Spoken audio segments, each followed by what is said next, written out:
tentar entender o que aconteceu ontem em São Januário, 2-2, resultado frustrante, e projetar o clássico com o Flamengo. É o nosso próximo desafio. Lucas Freitas está fora, o Hugo Moura está de volta. Vamos debater tudo isso e muito mais aqui no nosso café. Chega então deixando o seu like, mãozinha que está aqui embaixo, que é muito importante. Comenta o que você achou de ontem, quais foram os principais erros, além dos individuais, obviamente, que culminaram em 2 gols, mas eu enxergo muito mais erros do que apenas os individuais. Se inscreve no nosso canal, que está batendo 228 mil amigos. Gratidão a você que está junto com a gente. Bom, vamos lá. Falar dos erros individuais, do Léo Jardim e do Cocão no lance do gol, porque o Léo Jardim força nele. Quando a bola é recuada do Robert Renan para o Léo, ele tinha que quebrar a bola lá na frente. Aí ele forçou no Cocão, que não tem a qualidade para sair jogando, e os dois falharam. No segundo gol, um cara que tem muito crédito, que é o Paulo Henrique, tomou a decisão equivocada, demorou a tomar a decisão, aí o jogador do Ceará roubou a bola e chutou no gol, o Léo Jardim espalmou e o Pedro Henrique fez o gol de empate. Mas, cara, assim, vamos olhar o jogo como um todo, né? As invenções do nosso treinador, porque ele inventou. Ah, eu treinei. Tá bom, você pode treinar. É até o esperado, Diniz. Apesar da gente não acompanhar o treinamento, eu só posso acreditar que você treinou. Né? O Nuno de 8, depois de 5, o Coutinho de 8. Eu tenho certeza que você treinou isso. Mas é loucura. Mas não tem o menor cabimento. Você não ganhou um volante, apesar dele achar, porque o Diniz avalia o jogo sob a ótica do que ele fez e ele acha que tudo deu certo. O Nuno jogou muito bem de volante, mais do que estava jogando como ponta. Depois veio para 5, então ele só faltou pedir o Nuno na seleção portuguesa. Por muito pouco ele não olha. Estamos aqui descobrindo um volante que a seleção portuguesa não tem. Cara, assim, impressionante como a roda já está inventada, mas o Diniz acha que pode inventar uma roda diferente. O que o torcedor do Vasco espera, Diniz, acho que você ainda não entendeu, é que o Vasco precisa apenas ganhar pontos. Desde o dia 17 de maio, que o Vasco não ganha 3 pontos em São Januário. Aliás, 22 jogos disputados e o Vasco ganhou 2 jogos seguidos? Nunca.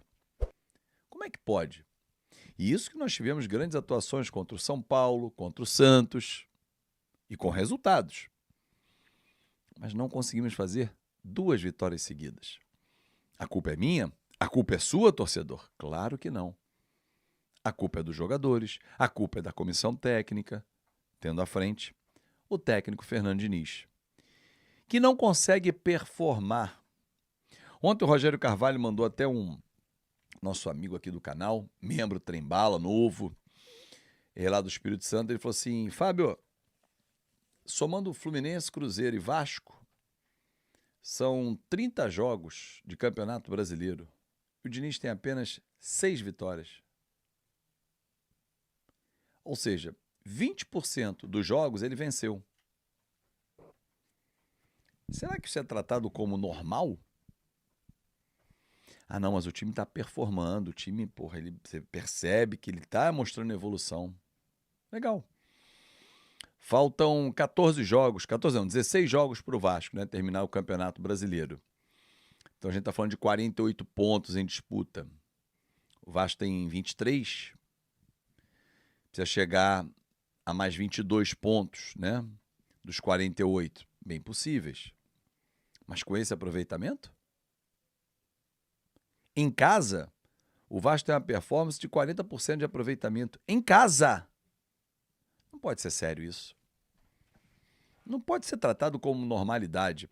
Ah, então faz o quê, Fábio? Demite o Diniz? Mas por que não? Se fosse outro treinador, não demitiria? É a única pergunta que eu faço. Outro treinador não seria demitido com esses resultados? O futebol também é resultado. Ele não é só resultado. Ah, mas o Vasco joga muito bem. Não joga muito bem em todos os jogos, não. Mentira. E o número de finalizações, quando se apega a esse número ou posse de bola, não são números que você olhando o jogo, não são números reais. Ah, posse de bola, tá bom. Se eu trocar passe no campo de defesa entre os zagueiros, troco ali, chamo o volante, vem o lateral, troco, volto no Léo Jardim, troco ali o passe de volta, isso é posse de bola. Mas eu não estou agredindo o adversário.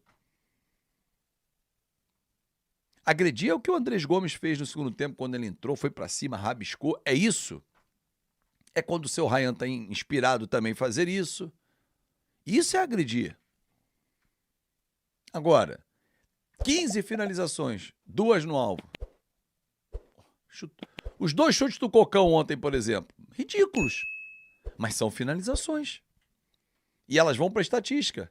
Porque aí o treinador, pô, olha aqui, eu criei tantas chances, né? Tive tanto de posse de bola, legal. Mas aí você perde pro Bragantino, você empata com o Grêmio, você empata com o Ceará. Só nessa brincadeira aqui, eu já falei 2, 4, 7 pontos pelo caminho. Bota 7 pontos na conta do Vasco hoje. Veja em que posição o Vasco estaria.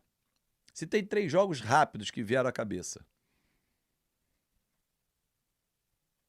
É só parar de inventar, Diniz. Não precisa muito, não. O Vasco hoje não pode se dar o luxo de inventar. Se o que a gente fez ontem fizer domingo que vem, aquela porrada que a gente tomou com o Álvaro Pacheco de técnico, a gente toma de novo. Toma de novo. Toma de novo. Carlos Cuesta, gostei da estreia dele, seguro, se aventurou ao ataque em alguns momentos, inclusive fez o gol. Andrés Gomes entrou bem no jogo, tentou, errou e acertou. Normal, errar e acertar. Não pode só errar. Cocão só errou no jogo de ontem, por exemplo. Por que não o Cuesta na zaga e o Robert Renan de volante, ontem, por exemplo?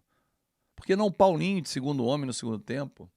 Por que desorganizou tanto o time? Por que chama tanto o adversário? Por que o Verratti teve que ir até o final do jogo ontem? Ah, porque ele ajuda na bola aérea. Mas a gente perde velocidade e perde nas jogadas, porque a gente vai sempre...